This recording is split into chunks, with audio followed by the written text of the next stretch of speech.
I thank all the dignitaries for the flower offering and lamp lighting ceremony.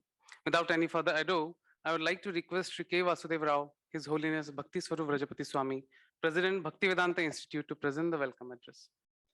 Sir, please.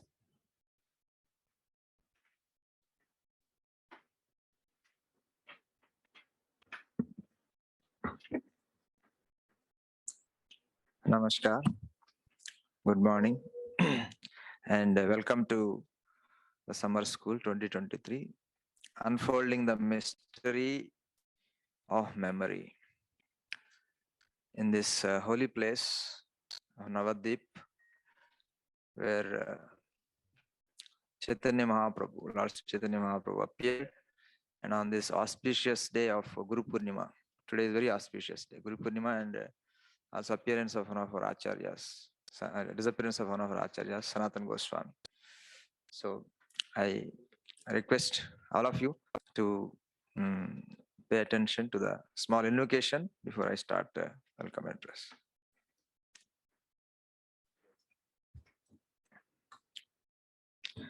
Om Ajnanatimirandasya Gnananjana Shalakaya Chakshurunmilitam Yena Tasmai Sri Gurave Namaha.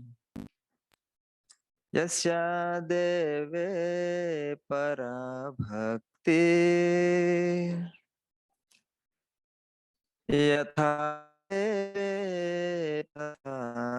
Guru Tashaiti Katita Hi Artha Prakashante Mahatmana. Prakashante Mahatmana. So, by praying to the lotus feet of all teachers, and especially our Guru Dr. T.D. Singh, who taught us both science as well as spirituality, and their confluence, which is very important. Our summer school, Unfolding the Mystery of Memory, is a result of that confluence of science and spirituality.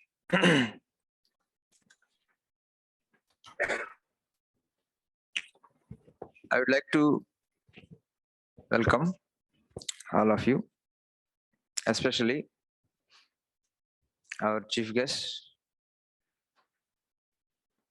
Dr. A.K. Mahapatra, and our guest of honor, Dr. B.D. Mundraji, who is joining online, and our convener, Dr. Devashish Khan from IIT BHU, and our secretary, Dheeraj Dubey from IIT Mandi, and all the dignitaries, delegates, volunteers, and staff, and many people who are helping us. Some we can see, some we cannot see, but they're all here with us. So I welcome all of you, and also our the Devatas, and Lord Chaitanya himself is presiding here in this place. So welcome you all. So memory, mystery of memory. When we are born, we all go to school, and mystery of memory is one of the first memories we encounter, because we read, we study, try to remember, but somehow there's some difficulty in remembering, or when we remember after some time, it's difficult to recollect. So as students, we all have this the mystery throughout, right? Especially when exams are coming near, the mystery becomes more profound. That what we study, whether we remember in the exam, or not? So this mystery is very, very profound mystery of memory. And if we can understand the mystery of memory, we can actually understand the ultimate mystery. Ultimate mystery is actually hidden in our little mysteries, which appear to be little mysteries, right? If we can solve any of these mysteries, ultimate mystery is just hiding behind that. So memory is one of such mysteries. How we remember, what is the mechanism to remember, what actually is underlying process, where it gets stored, what is the process of recollecting, remembering. So if we can grasp this mystery of memory, then we can grasp the ultimate mystery, divinity also.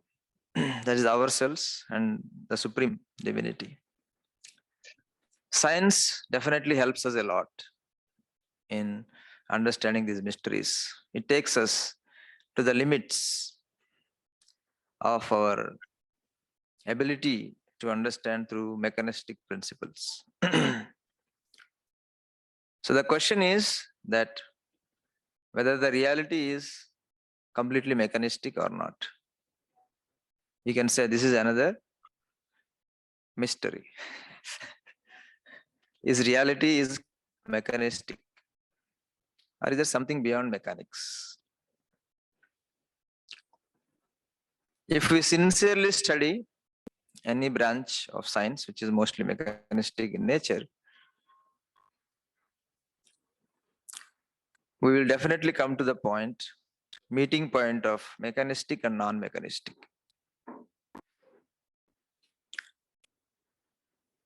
We had classical mechanics. We have gone through the limits of classical mechanics. We have gone to the smaller bisecting the matter.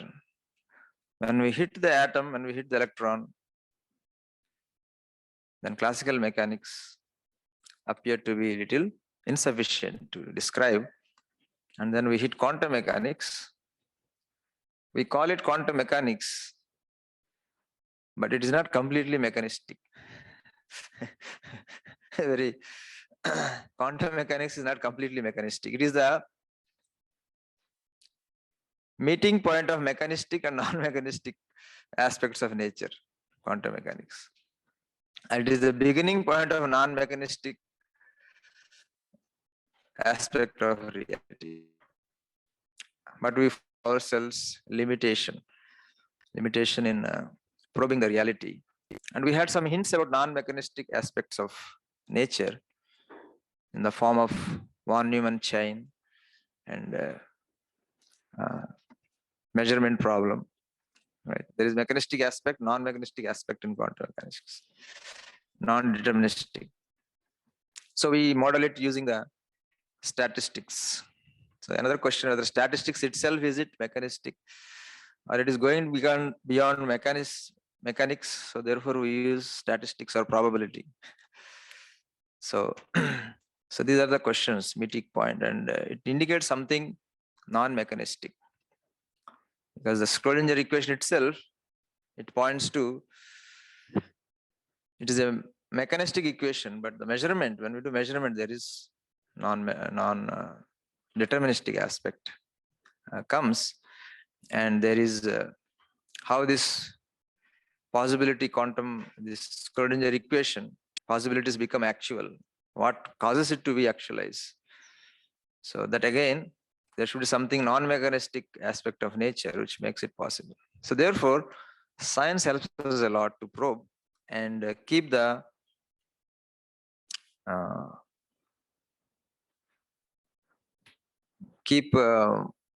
some blind faith or things which we believe blindly keeps aside, but it doesn't completely rule out the non-mechanistic aspect or transcendental aspect of the nature. Similarly, in logic, Gödel has shown us that using logic, we can understand the limits of logic. or you can understand something beyond logic. We operate in that realm also, beyond logic. So therefore, science definitely helps us, very much necessary to avoid myths. But at the same time, we cannot classify everything as a myth. So that's where the meeting point of science and spirituality comes to play, because we ourselves are non-mechanistic. Our self is non-mechanistic in nature. Similarly, in memory also, in neuroscience, we try to understand in a mechanistic way how information stores in the brain. We are in very, very beginning stages of understanding brain. The more and more we unravel the mysteries of brain, and the mysteries of memory also will unfold. And we will come to a point where we will not be able to explain memory using the brain itself. This will be the course, how it may turn out. So therefore, we should fully embrace scientific temper. At the same time, we should also keep our spiritual wisdom. We being born in the land of India, we all have inherent, or from childhood, we are given the knowledge of the non-mechanistic in a very systematic way. Though from our family, from our teachers. So, and memory is sometimes referred in our texts, especially in Bhagavad Gita. Krishna speaks our earlier mystery, right? Matta smritir jnanam apohanam cha. Brain is definitely involved. We are definitely involved in remembering or storing whatever we read. But when we recollect, it's not fully under us. Even when we remember also, it is not fully under us. Some things we cannot remember. Similarly, forgetting. Remembering is one level and forgetting is another level. Some things we want to forget, that which are troubling us, but we are unable to forget. So therefore, definitely there are something beyond brain, something beyond even us. So it is a very interesting area to go deep into memory, nature of memory. One hope is that the memory, we ourselves are involved in this. Is a study of self. Memory is nothing but study of self, or Atma Gnan. So science is meeting spirituality again. So complete mechanistic explanation of memory will not be able to completely satisfy us, because we have a non-mechanistic experience. We have to account for that also, just like consciousness. And in the Bhagavad Gita itself, Krishna gives one good hint about memory, that memory is the mother of intelligence. Right? Like computer, we have very great processor, but no memory. So very difficult to use that processor, right? Even within the processor, there is a memory. They are called registers. In order for even the memory to function. So similarly for us also, our intelligence is dependent on the memory. If you remember the shloka, Dhyayato Vishayan Pumsya Sangaste Shopajayate. Sangat Sanjaya Kama, Kama Krodha Vijayate, Krodhat Bhavati Sammoha. Sammoha is complete hijacked by some attraction. So when that happens, what happens? Sammohana Smriti Bhramsa. Memory loss of memory. Smriti Bhramsa Buddhi Nasho. This is a chain of things. So the memory is the foundation for our intelligence. So therefore, memory is very, very important to us. Memory is also very important because it is the source of knowledge, foundation of our knowledge, and also foundation of our ignorance. So therefore, this forgetfulness is influenced by our fascination, infatuation for something. So one who is really interested in enlightenment, one has to remain in certain domains, certain boundaries of fascinations of this matter, material world. So therefore, this kama is the root cause of avidya. Because this kama will cover our knowledge, gives us forgetfulness. We have experience when we want to get engrossed in something, we want to forget. Somebody who wants to smoke and enjoy smoking, he want to forget that smoking is injurious to health. Right? We don't want to hear. If some friend comes and says, hey, don't drink, don't smoke, it is injurious to health. Say, I know, please don't remind me. Right? So we love ignorance because of the kama. So therefore, when Arjuna asks why people commit sin in spite of knowing that it is sin, because out of this kama. So therefore, this is a close connection. Now from memory, we have come to something called infatuation, which has effect on our memory and on our intelligence and our vidya and our personality itself. So therefore, memory is not only of importance to science, it is also very important to the spirituality. And it is by both scientific as well as spiritual understanding that we truly understand our nature, the nature of memory, our nature, and nature of this universe, and the nature of ultimate reality and the divinity. So I invite you all to this summer school mystery, unfolding the mystery of memory. We will not unfold the mystery. Most probably what we do is that we unfold the mystery of mysteries. What are all mysteries there? So that all these mysteries could be, you can say, it can produce many hundreds, thousands of PhDs in the future, because we are hitting boundaries in different places. So these are the new areas where there is a lot of scope for research. So if some problem inspires you, you can relate with your field, that would be a success of this seminar, this summer school. Thank you all once again. I hope you'll have very good stay here. If there are any needs which are not fulfilled, please see our organizers. And still, if there are some lapses are there, please excuse us. We are also human and we have limitations and also forgetful sometimes.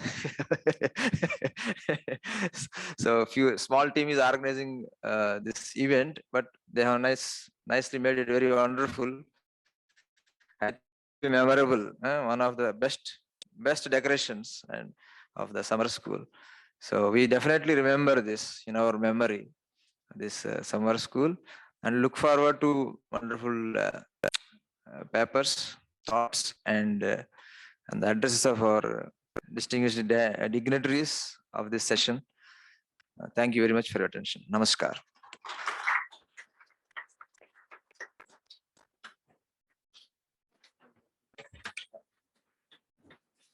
Thank you, Swamiji.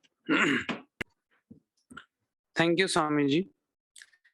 Your talk on the need to study science and spirituality together and deliberations on logic, mechanics, neuroscience, and memory was really awakening. And it will definitely push us further to take science and spirituality together and push our boundaries into it. Now, I would like to request the convener, Summer School 2023, Dr. Debashish Khan, to present an overview of the summer school. Sir, please.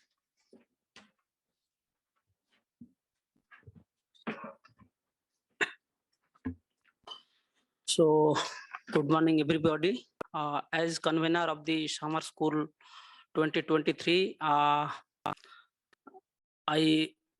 welcome you to this holy city of Navadip Dham, the birthplace of Sri Chaitanya Mahaprabhu.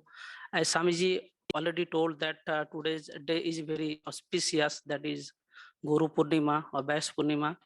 And this day is celebrated particularly in northern India in a very grand way, I have observed.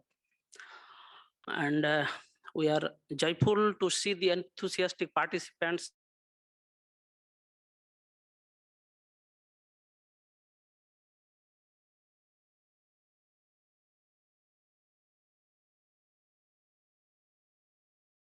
since it allows one to store and recall the knowledge when required. Since past several decades, serious researchers from different disciplines make memory study innately cross-disciplinary.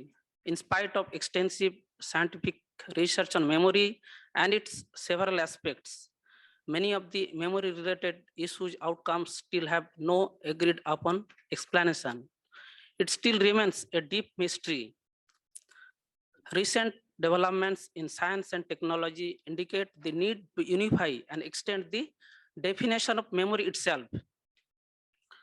Visualizing memory as some physical entity held inside the physical spatial machinery of the brain organ has been one of the major obstacles to present knowledge of memory. Today, there are many theories which propose that the memory may be stored elsewhere other than the physical brain. And of course, major enigma besides the mystery of storage and retrieval of our experiences are the conscious experiences themselves. What they are and who actually experiences them. Are we hitting the age-old concepts back again of mind and soul? Just Samidhi has given a hint of that. Scientific community thus, through the current exciting research in the field of memory, seems to once again be gradually pushed forward, pondering over majorly interchangeably used terms, namely mind, brain, and conscious particle called as soul. The Summer School 2023 on Unfolding the Mystery of Memory will focus on thought-provoking lectures for extended period of time from leading neuroscientists, experts on computer science and artificial intelligence, reputed mathematicians, medical doctors, prominent leaders from ancient spiritual tradition, etc., on various issues related to memory, and will attempt to explore the following questions. Sometimes the questions are more pleasing than the answers we presently have. So just I'm reading out some questions. The questions itself are very nice. Even though you may not be having the proper answer, but the questions actually will carry you along. What is memory? What is a thought? What are the current cutting edge theories existing to understand the intricacies of memory? How does memory work? What are the differences between chip memory and human memory? How are our conscious experiences stored? So once a famous doctor told me that Devasis, if you want to understand memory, you have to understand what human life is. So that doctor is today not here, but I was remembering this. Some more questions are, what role does mind play in memory storage? What is mind really? Does mind have some sort of storage system like our physical organ brain? Why do we forget? How to increase memory? Is there a relation between memory and consciousness? Does soul also have a memory? Can memory exploration help becoming a better human being and have positive thinking? What about past life memories? Are they reality? Like our brain and mind, does universe also have some sort of memory? Is there any relation between memory and God? Does memory research have a potential to bring science and religion together on a common platform? Can our ancient Vedantic wisdom help to understand the far-reaching goal of memory research, including the purpose of human civilization? The school thus aims to thoroughly introduce serious students and scholars to unfold the mystery of memory from a scientific, medical, philosophical, and spiritual perspectives. The school is as well intended to present future visions with an opportunity to learn from and interact with the leaders of both science and spirituality in a stimulating setting. Thus, the lectures to be delivered will cover a broad range of perspectives and will enthuse the participants with the thought-provoking questions, ideas, and undoubting hankering for the answers to the fundamental questions on memory. We are very much indebted to Dr. T.D. Singh, a visionary and founder director of Bhaktivedanta Institute. His contribution towards the theme of the school are phenomenal, and all of us can take advantage of those. From today to July 7, during these 5 days, distinguished speakers will talk about various approaches to understand memory, the issues and challenges prevailing thereof, novel ideas and philosophy to handle the issues. We are very fortunate that would be listening from some of the renowned scientists such as Professor R.L.K. Miller, Professor Neil Varghese, Professor Mayank Mehta, Professor Balaji, Professor Neeraj Jain, Professor Martin Noah, whose works on the theme of the school are highly cited. A total of around 20 lectures will be delivered during these 5 days. The lectures to be delivered will cover a broad range of perspective and will enthuse the participants with thought-provoking questions, ideas, and artistic hankering for answers to the questions on memory. Questions and answer session will be there for each presentation. For motivating the young students, we have included Young Mind Speak session in order to explore the cultural heritage of Navadvip and Mayapur. Special spiritual retreats have been arranged on July 4 and 6. So you'll really enjoy it. Please don't miss the opportunity. Also, to bring out some joyful events, cultural programs have been arranged on July 5 after the end of the sessions of the day. For interaction and take-home message, there is a panel discussion at the 5th day of the summer school.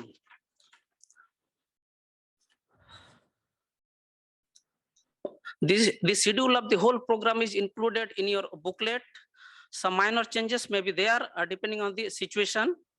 I should appeal to the participants that don't miss to listen any of the lectures because it will really help you to shape your future, your life.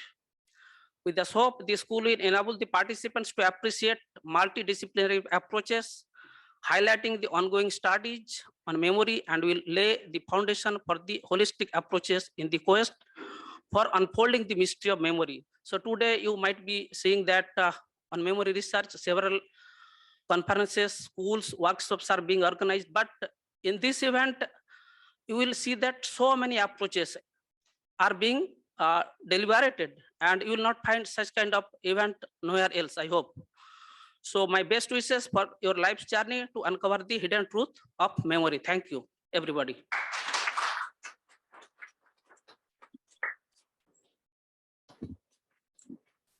Thank you, Dr. Khan. The questions you posed before us are actually mind-boggling. They need a lot of deliberations, as well as I don't think, as you said, we do have answers to them, but we need to think about what might be the answers and work towards it.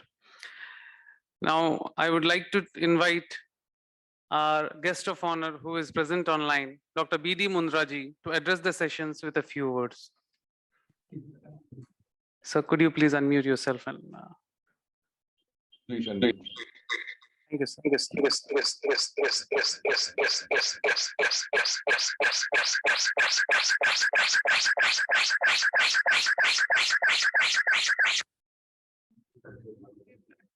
Jai Shri Krishna. My greetings and namaskaram to everybody on this Guru Purnima day.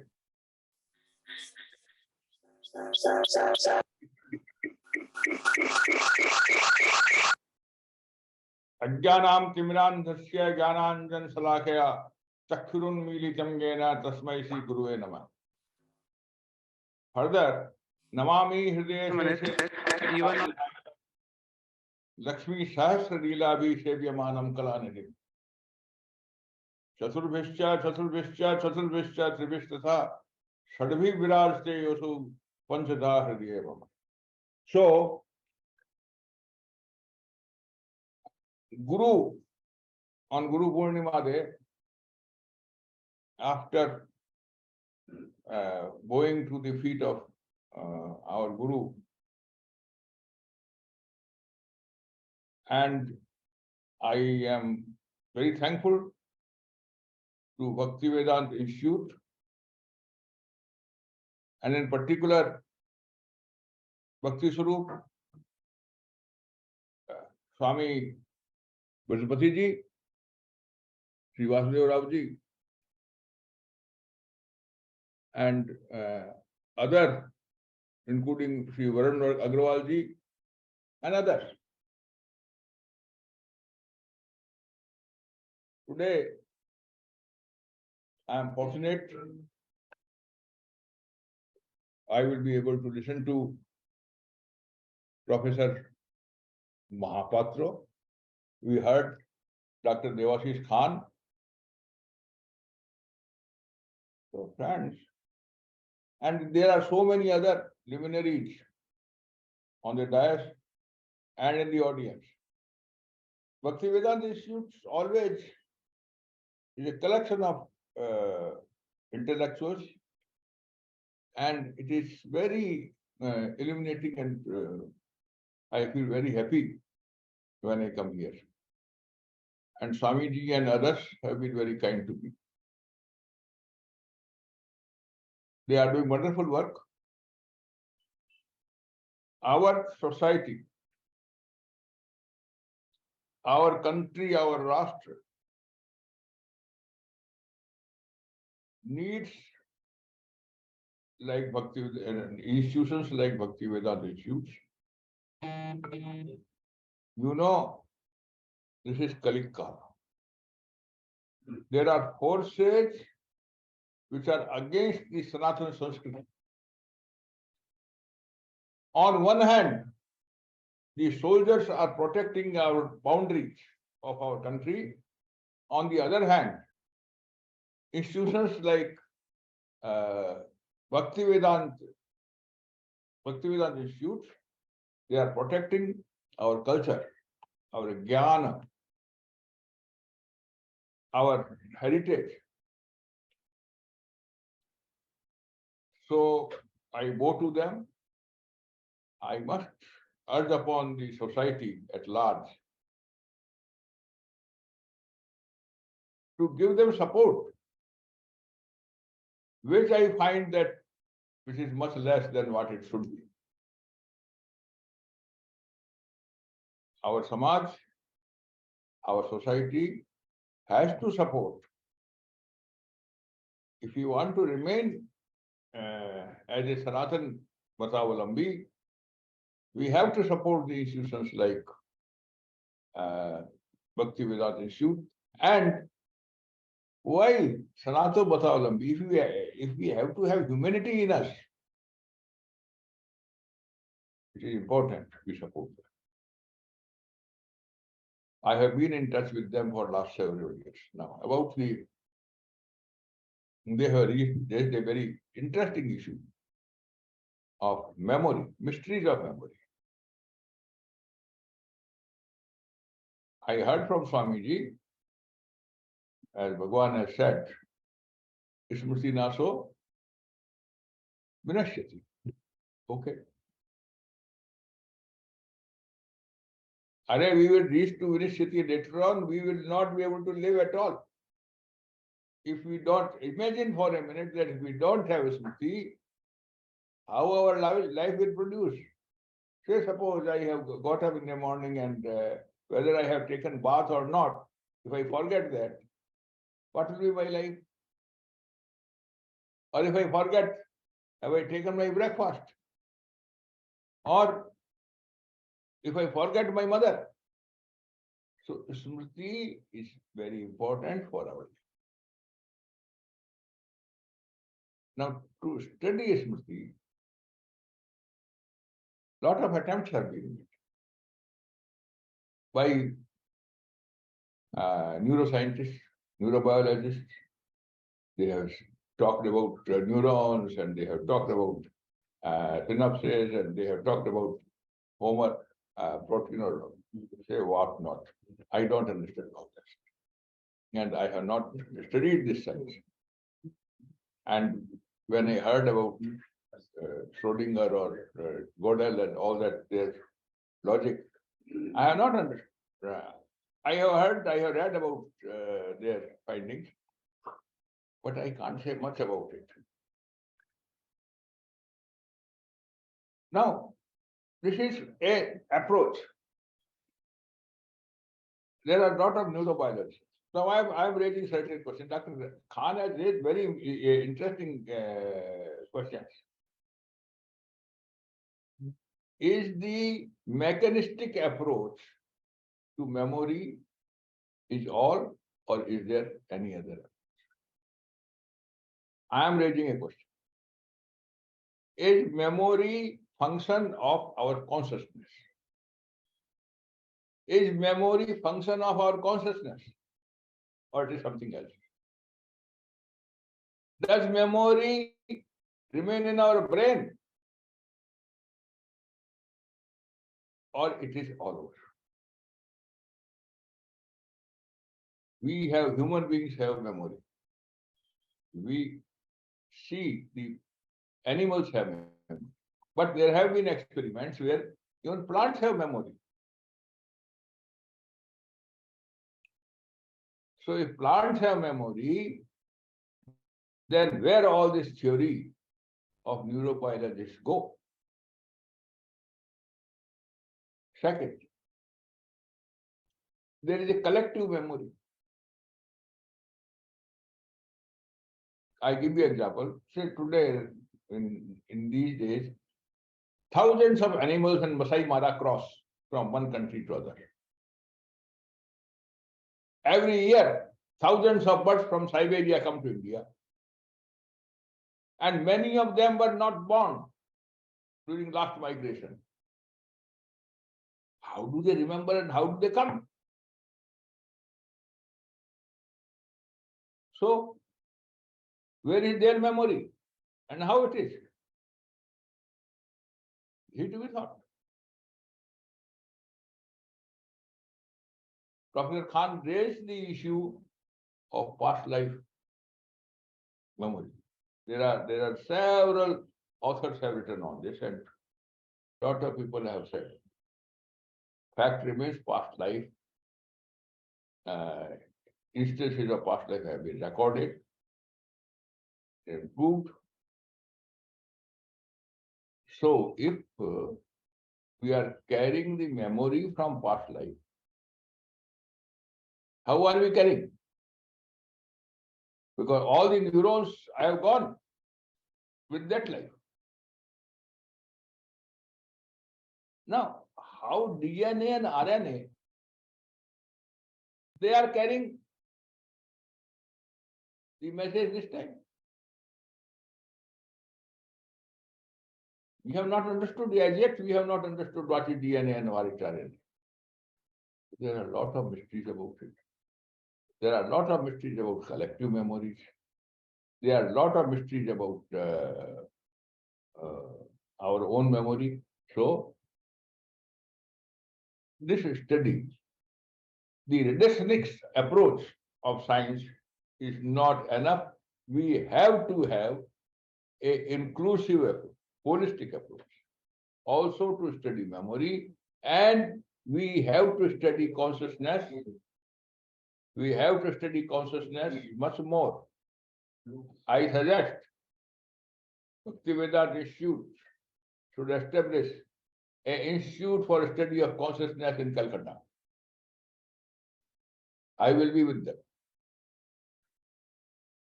We should establish an institute for study of consciousness in Calcutta.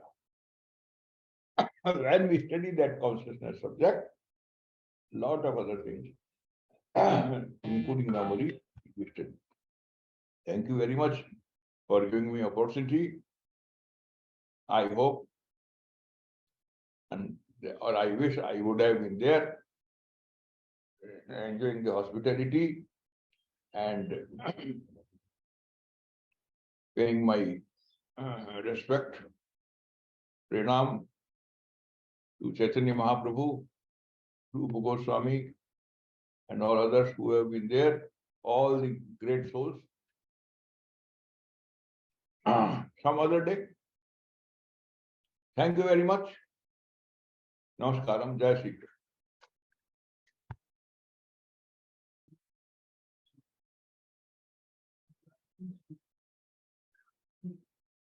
Forwards to driving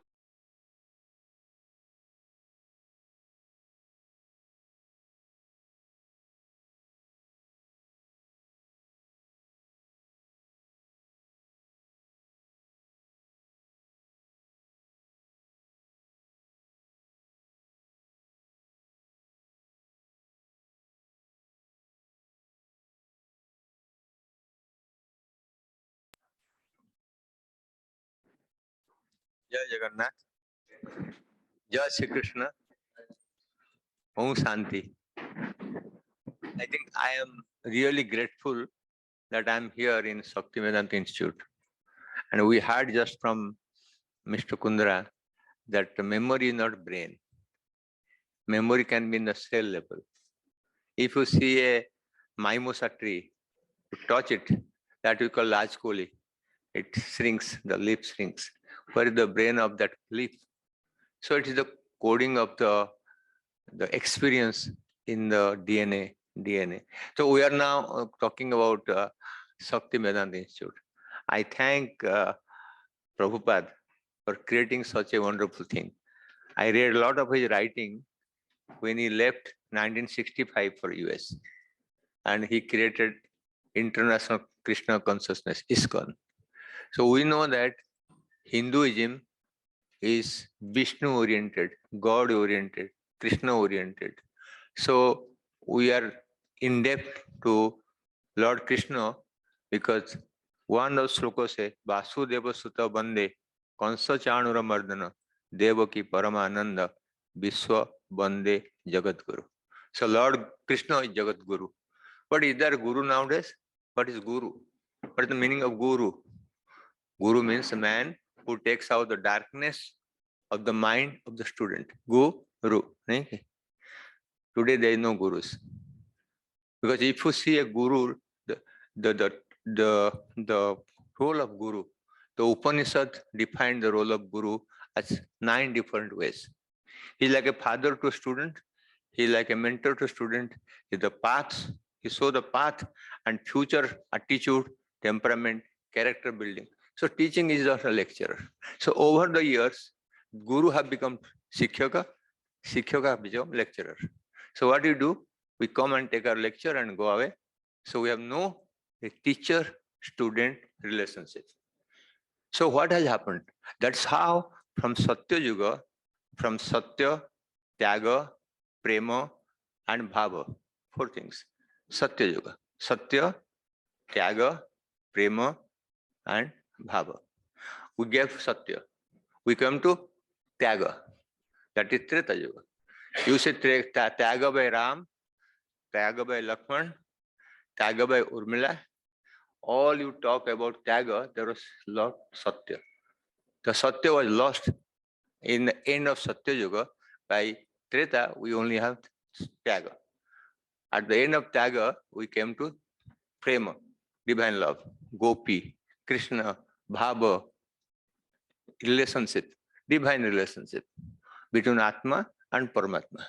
So as the time passed in Hinduism, from Satya Yuga to Kali Yuga, we lost Satya, Tyaga, Prema, now we Bhava.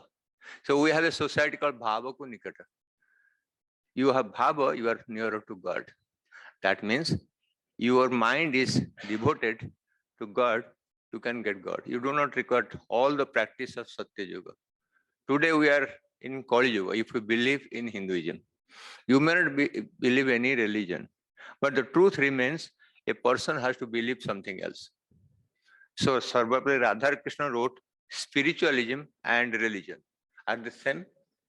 Are the spiritualist religion same? No. Spiritualism in connection between Atma and Paramatma, spirit and divine, Jiva or Parama, Lord and the disciple, create and creator. So what is the difference between spiritualism and religiousness? Spiritualism is the knowledge of self. So when you talk about in 1948, World Health Organization was created to study, guide, and show the path to the further development of health in the world, 1948. So what they say to consider of health that time, 1948? Physical health, social health, and mental health. So in define the health as complete mental, physical, and social well-being. But after 50 years, 1998, they want to analyze, is the world healthy? Are you healthy? Are you healthy? No. They were confused, we are healthy or not. World is suffering much more in 1998 than what in 1948. What they're suffering from? Are they physically unhappy? Physically not healthy? We are living longer. At time of Mahatma Gandhi's birth, the average longevity of India is 28 years. How many? 28. In 1869, when Mahatma Gandhi was born, the longevity of Indians are 28 years. At time from independence, the longevity was 32 years. Before pandemic, longevity was 72 years. After pandemic is 69 years. In a period of 6 months pandemic, India lost 2 years of life. And if you look at the world's loss of life, so after pandemic is between 1 and 3 years. So this is how life progress over century and cut down within months. So this is the experience how the things have improved. So I was telling how the things have gone from one step to other step. But if you talk about Satya Yoga, the life was based on Satya, Tyaga, Prema, and Bhava. Today we say Bhava, we say temple. When going to temple, there is no Satya, there is no Tyaga, there is no Bhava, only Bhava. We go, worship, put some prasad and come away. So that doesn't serve the purpose of spiritualism. So religious thing, what you do, everything, puja, patha, and this. That is how from Satya Yuga to Treta Yuga to Dwapar Yuga moved. That is how from Veda we came to Vedanta. What is Veda? Science. Knowledge, pure knowledge, pure knowledge. So why Veda failed? Veda failed because a common human being cannot based on pure science knowledge. Life is something beyond knowledge. Life is experience of journey, experience of different environmental factors, social factor, family factor. Life doesn't go in knowledge.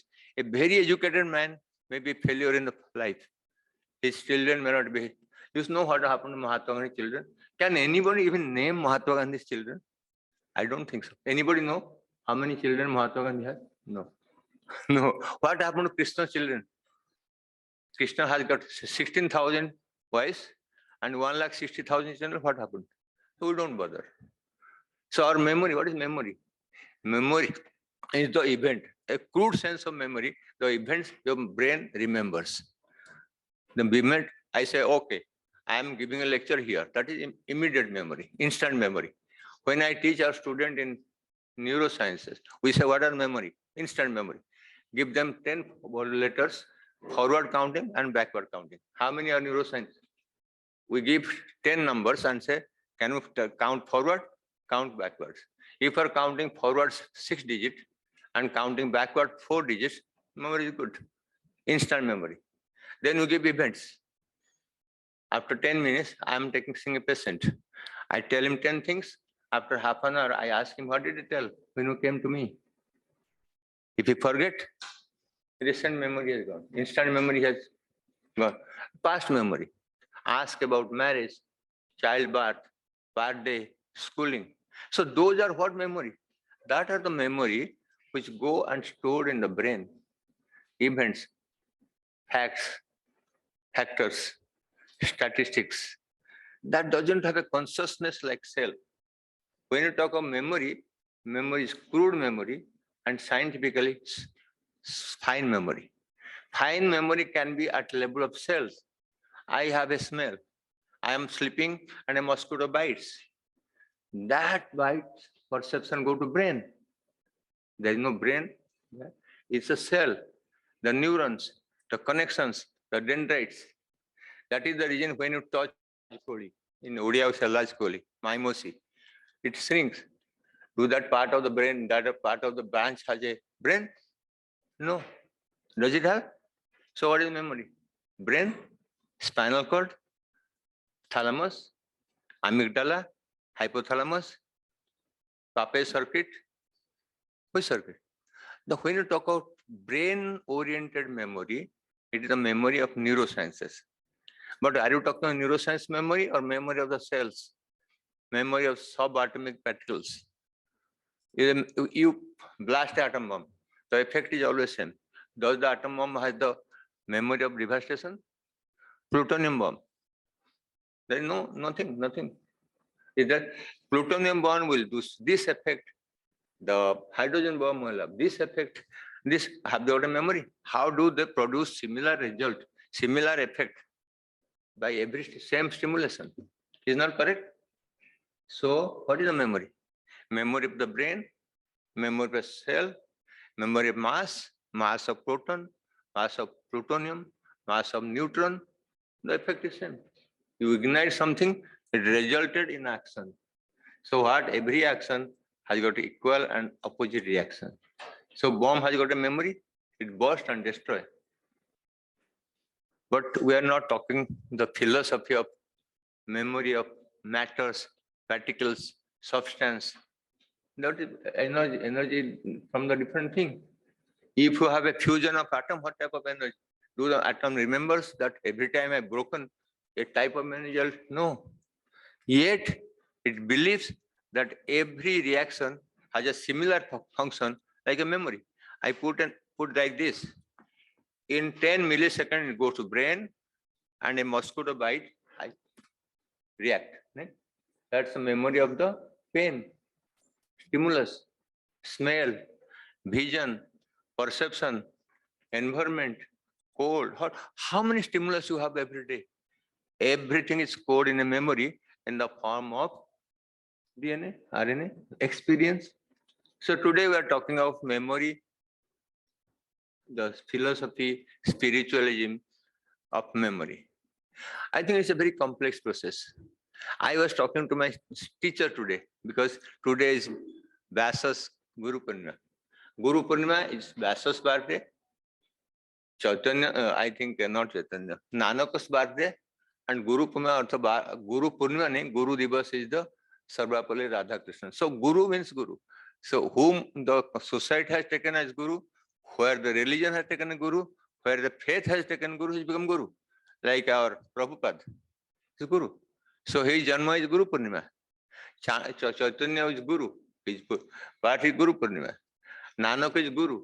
It's Guru Purnima. So anybody who thinks his mentor, his philosopher, his guide is a Guru, taking out the dark aspect of mind of the student is Guru. Today we are not Gurus, we are lecturers. We are not Shikshaka.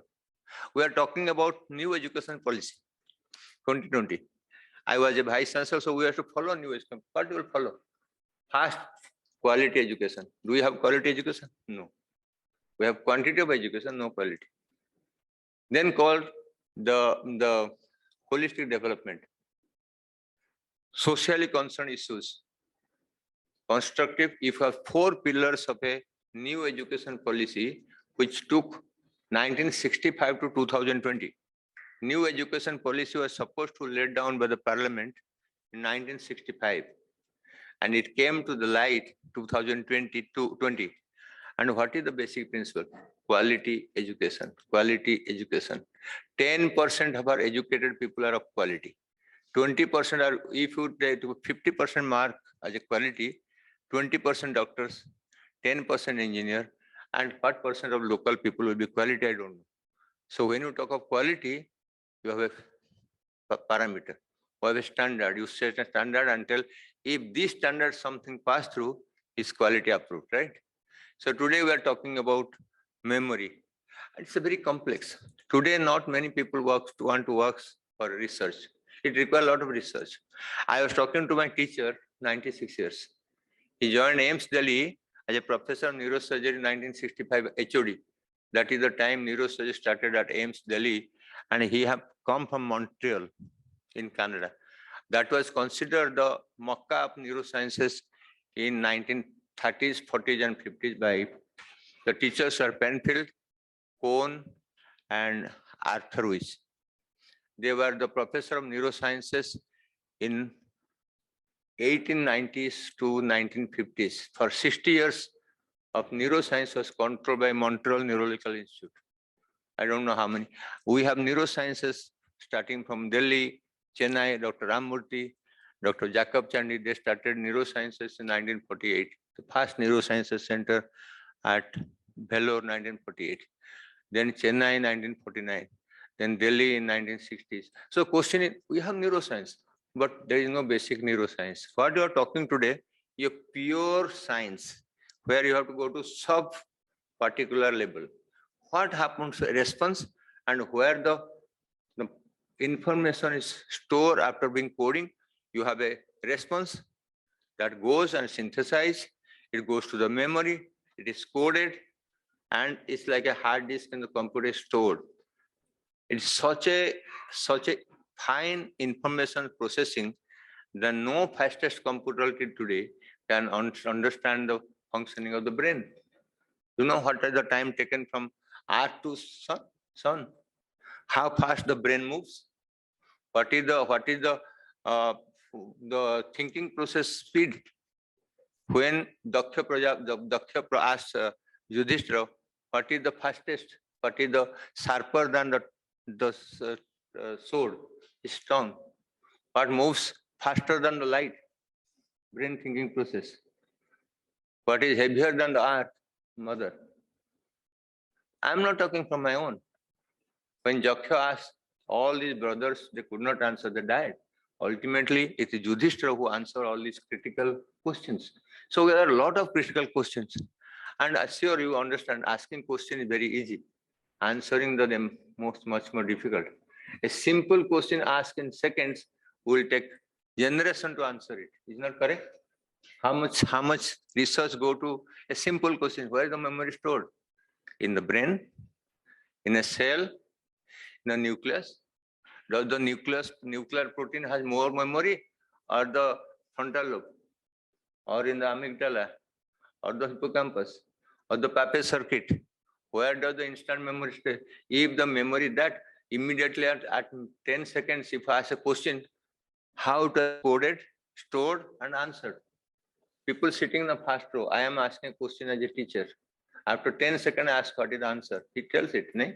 So how quickly the brain compute after realizing the question answer, synthesizing answer, interpreting the question, and putting the right answer.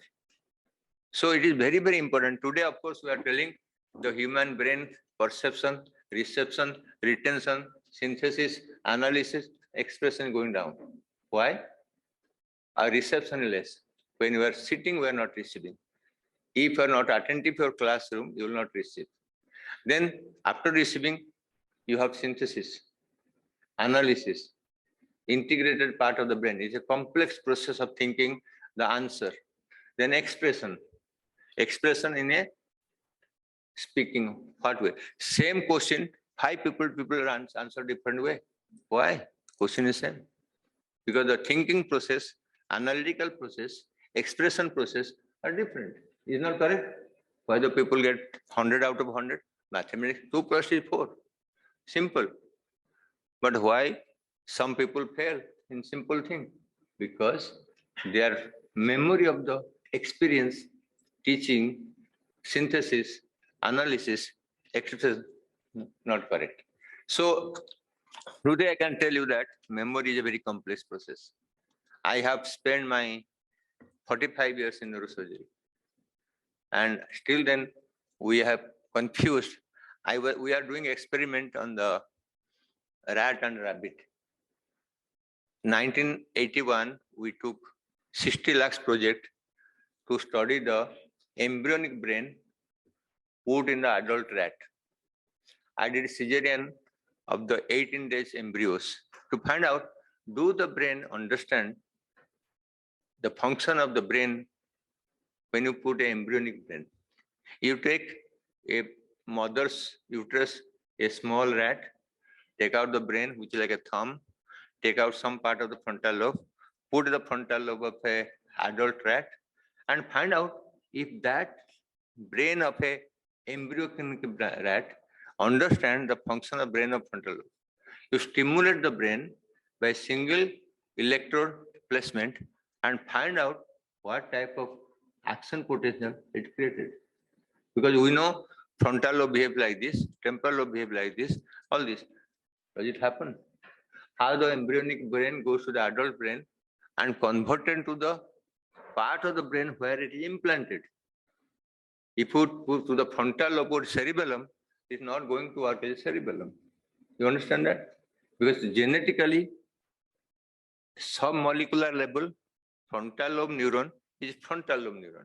If you take a frontal cortex of human being and transplant a cerebellum of somebody, a rat frontal lobe in cerebellum of another rat, it's not going to work. It's not difficult to understand how the brain functions. Do you know really? Are you talking the brain science for memory or philosophical?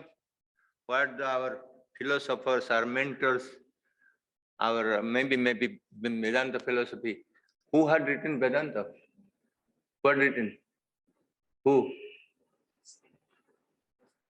Vedanta was written in 7th and 8th century. It is Adi Shankaracharya and Gaudiya Baba. You know that? In 7th century by Gaudiya Baba and in 8th century by Adi Shankaracharya. Because they understood by that time the Buddhist is going to take over the Hinduism, and they thought you have to revive the Hindu by Vedanta, not Veda philosophy, Vedantic philosophy, where you understand Atma and Paramatma, nothing in between. No 33 कोटि देवता नहीं है, रामायण महाभारत नहीं है, pure thing, Atma, Paramatma, Jiva, Parama. If you understand the connection between you and your God, that is Vedanta philosophy.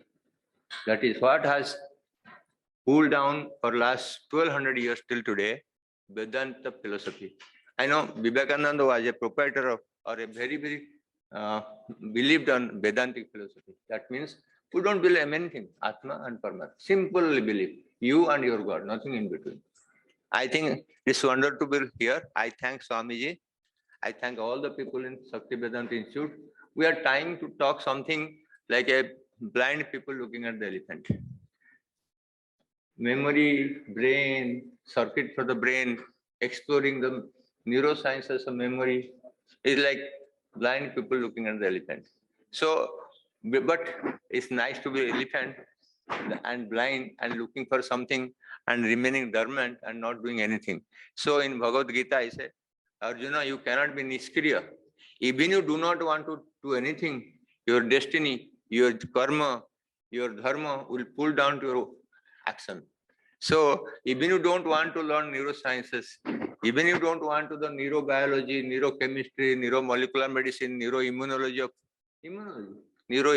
of memory, you are here to learn. At least, what is learning? Have something more to your knowledge than what you come in. You come with X knowledge and you go with X plus Y knowledge. That Y knowledge you are learning because X was there. So I hope this wonderful conference will be beneficial to you to understand, read, further have a solution memory problem. Why the Alzheimer? Why memory loss? Why some would have a memory failure during exam? You read throughout night, you mug up the entire book. When you go to the school class, you get 50%, 60% fail. Why memory fail? You did everything. Mummy ने coffee पिलाया, पापा ने extra sweets खिलाया, but mark जब लाया 50% लाया. क्यों? Why? Because your neuron did not code it, remember it, execute it, express it. Thank you very much.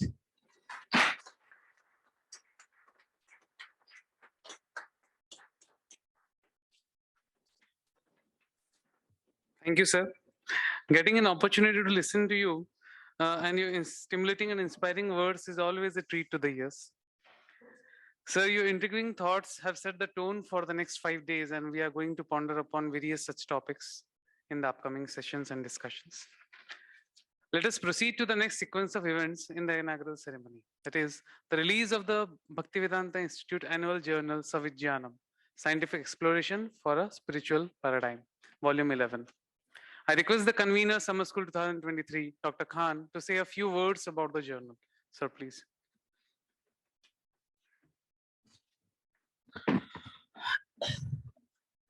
Good morning again. Srila Prabhupada, the founder Acharya of Bhaktivedanta Institute, felt the need to bring out an academic journal with a modern scientific perspective for a spiritual paradigm. Therefore, one of the main aims of this journal, Savijnanam, is to explore a close link between science and spirituality. The journal serves as an open forum where thoughts and dialogues of prominent thinkers of the world relating to spiritual paradigms can be scientifically presented. So some of the prominent contributors to this prestigious journal Sabhigyanam are Professor Charles Towns, Nobel laureate in physics. He is also inventor of the laser. Professor Winner Arbar, Nobel laureate in biology. ECG Sudarshan, renowned particle physicist. Professor Roger Penrose, everybody knows, the mathematical physicist, also Nobel laureate. George Ellis, cosmologist, and the Templeton Nobel laureate, and many more. So if you look at the desk there in the Sabhigyanam, you can read the names of so many Nobel laureate, Templeton laureates who have contributed on this journal. And for this journal, a dedicated big team is involved in bringing out the volumes of this journal. So, and these members are remotely located across the globe. And but by their hard labor, these volumes are coming out. And today it is very happiest day of releasing this volume 11 of this journal. So I would request our chief guest to release this journal, and of course Manus will say a few words before that. Thank you, sir. I would like to request the IT team to play a short video about the journal, Savijnanam.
I request the photographer to come to the front and take a few pictures of release of the book.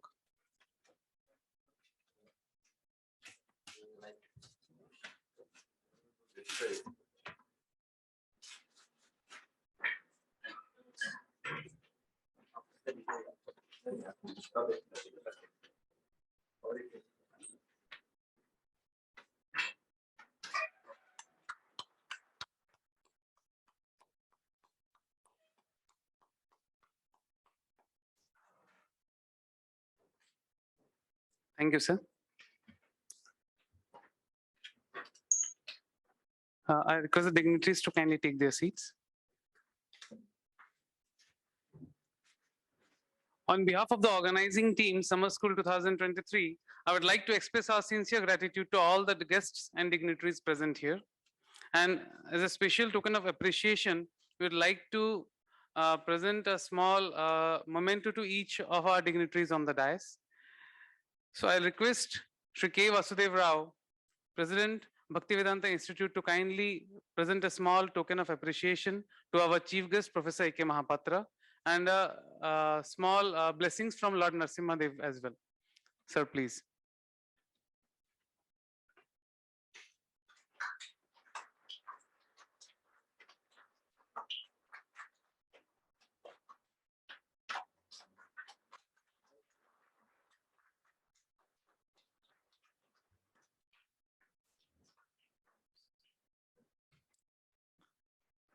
I would request Dr. Khan, convener Summer School 2023, to present a small token of appreciation to Shri K. Vasudev Rao.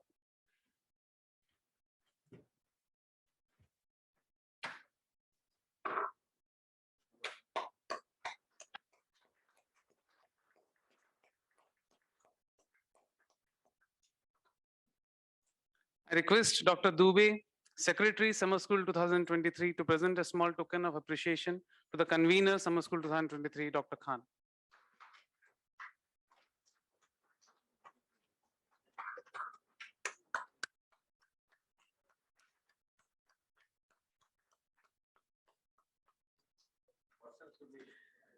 And now I would like to request Dr. Roshan Tiwari, Secretary, Summer School 2022, to present a small token of appreciation to the Secretary, Summer School 2023, Dr. Dubey.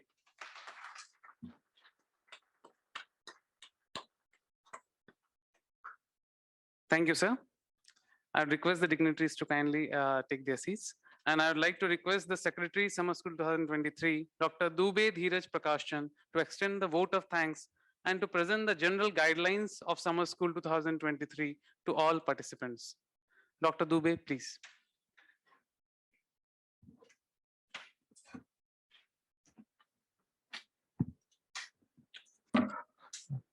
Namaskar. A very hearty good morning to the respected chief guests, guest of honor, and other dignitaries present on the dais and off the dais. I would like to welcome all the delegates participating in the summer school. On the behalf of organizing committee, we would like to thank you all for being a part of 8th summer school organized by Bhaktivedanta Institute. We would like to extend our sincere thanks to all the speakers for accepting our invitation on a very short notice and preparing the talk both online as well as offline.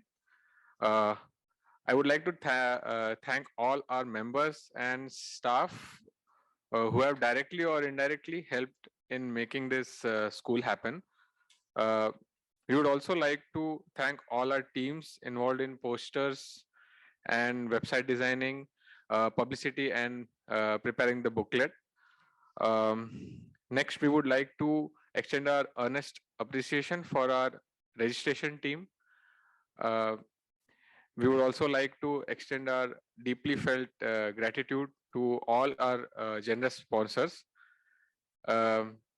We would like to thank all our devotees and volunteers for their selfless support. Also, we would like to thank the huge team led by Shri Avinash Kumarji for arranging the delicious meal for all of us. We would like to thank all the delegates for their great enthusiasm and participation. We would also like to extend our gratitude to the persons from press and media and people responsible for audiovisual support. And last but not the least, I would like to offer my humble obeisances to our founder director, Dr. T.D. Singh, and our beloved founder Acharya Bhaktivedanta Swami Srila Prabhupada.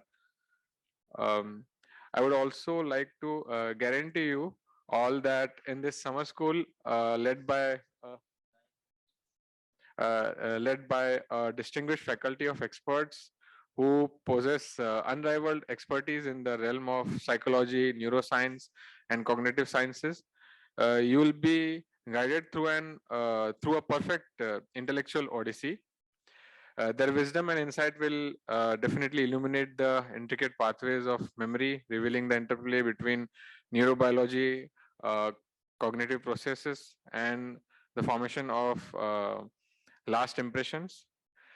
We would also like to request you all to kindly participate in all our thought-provoking sessions.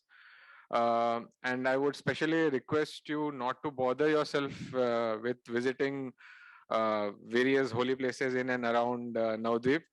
We have separate dedicated slots for these kind of spiritual retreats. There are also certain guidelines that I would like to bring to your notice, like while we are in this summer school at Biome. So firstly, I would like to remind guidelines related to accommodation. So all the delegates and students and professionals are requested to kindly maintain a peaceful and decent environment in temple guest house and follow the rules and regulations of the temple campus. Also, please do take care of your belongings and valuables. In case of any accommodation related request or requirement, you can contact our volunteer Yogesh Tambeji. You can take a screenshot or photo of this slide maybe or you for the contact. Next, regarding prasadam, there'll be there'll be some dining arrangements. The delegates are requested to kindly follow the prescribed dining arrangements. Be mindful of the timing of our meals, and also please do not waste prasadam. And then you have some contacts which will be useful for you related to transportation and hospitality. So Nikhil and Roshan Tiwari, they are responsible for both transportation and hospitality. And our volunteer Shyam Kishore Das ji, he'll be taking care of hospitality. Next, related to tour, again, I would like to remind, please don't miss the sessions, and there'll be spiritual retreats, like slots for spiritual retreats. And while on tour, delegates are requested to be open and receptive to the instructions by the tour coordinator. Take care of your group members and also refrain from any kind of disputes and disagreements with the local residents. The tour guides are like expert and they'll be handling this on your part. And I would also like to request all the delegates to kindly take initiative and like to go ahead and buy our latest release of Savigyanam. They are really nice articles. Yeah, that's all.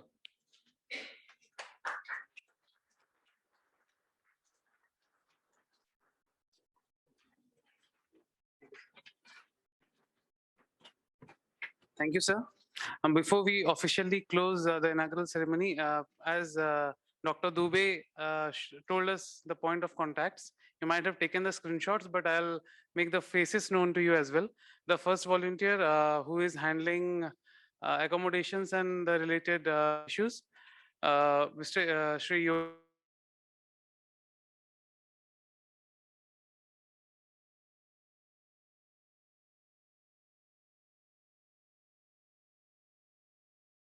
So tours and hospitality, one of the members is here.